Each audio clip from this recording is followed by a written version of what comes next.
और एक अहम खबर अमेरिका से आ रही है, वो भी आपको बता दें। अमेरिका में उग्र हुआ है विरोध प्रदर्शन। ट्रंप की पुलिस के खिलाफ विरोध प्रदर्शन चल रहा है। लोगों ने गाड़ियों को आग के हवाले किया है।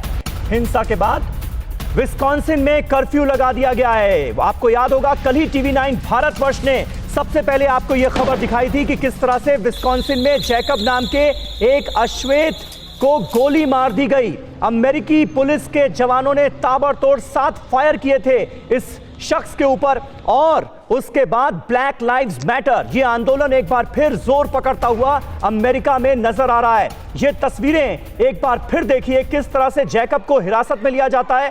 और सबसे खास और अहम बात यह थी कि जैकब पुलिस की गिरफ्त से भागने की कोशिश बिल्कुल नहीं कर रहा था। वो खुद जाकर कार में बैठ रहा था, लेकिन कार में बैठने के बाद एक पुलिस वाला आता है और ताबड़तोड़ फायर कर देता है इस अश्वेत शख्स पर।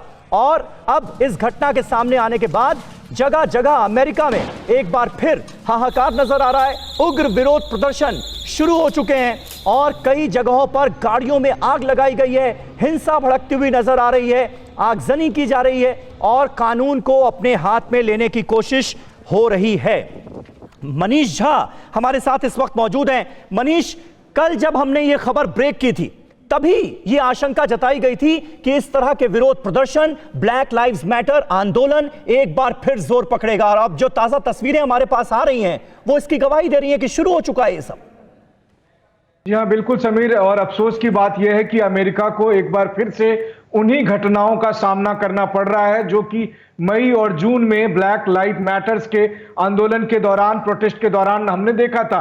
और उसकी वजह भी है कि जिस तरह से विस्कॉन्सिन में हमने देखा कि किस तरह से पुलिस ने जैकब को गोली मारी और वो कहीं से भी पुलिसिया हरकत जो है उसको कोई भी दुनिया के किसी भी हिस्से में जस्टिफाई नहीं किया जा सकता था। और इस वजह से अमेरिका में खास करके लोग बेहद डिस्टर्ब हैं, क्योंकि उस वीडियो फुटेज के आने के बाद इस बात को साबित करने में सब लोगों को आसानी हो रही है कि देखिए अमेरिका में खास करके जो नस्लवेद है वो किस तरह आज चरम पर पहुंचा हुआ है। और यही वजह है कि विस्कॉन्सिन समेत अमेरिका के कई शहरों में अभी हिंसा शुरू हो गई है, आगजनी शुरू हो गई है, लॉ एंड ऑर्डर की समस्या शुरू हो गई है। और अब डर इस बात को लेकर है, चूंकि अब आने वाले अगले 2 महीने के बाद चुनाव है, इसमें डर इस बात को लेकर है कि यह हिंसा और विरोध प्रदर्शन कहीं उग्र होते हुए कुछ भयानक स्वरूप ना अख्तियार कर ले। आदित्य राजकौल हमारे साथ मौजूद हैं। आदित्य, अमेरिका की पॉलिटिक्स को आप बखूबी समझते हैं, मुझे ये बताइए कि इस इंसिडेंट के सामने आने के बाद एक बात तो बिल्कुल साफ होती है कि श्वेत और अश्वेत के बीच जो खाई है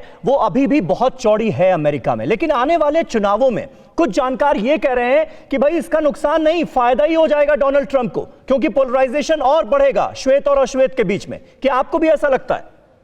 देखिए, बिल्कुल मेरे को ऐसा लगता है कि वैसे तो डेमोक्रेट्स ने बहुत कोशिश की है कि जितने भी ये प्रोटेस्ट हुए हैं और जितने भी ये प्रदर्शन हुए हैं, बहुत सारे हिंसक प्रदर्शन भी हुए हैं, ये डोनाल्ड ट्रंप की जो छवि है उसको पूरी तरीके से टार्निश करे, उसमें जो है थोड़ा सा संदेह पैदा करे लोगों के मन में। लेकिन ऐसा पूरी तरीके से हुआ नहीं है। रिपब्लिक्स अभी भी, आप अगर गांवों में ट्रैवल करें, जो मेनलैंड है उसमें भी ट्रैवल करें अक्रॉस यूएस और ऐसे स्विंग स्टेट्स में, और in fact important states like Iowa और बाकी जगहों में वहां देखेंगे, वहां पर भी रिपब्लिकन्स को बहुत सपोर्ट है। इनफैक्ट इस साल ही मैं 1 महीना वहां पर बिता के आया था और पूरा पॉलिटिकल अंडरस्टैंड करके आया था यूएस स्टेट डिपार्टमेंट के जरिए।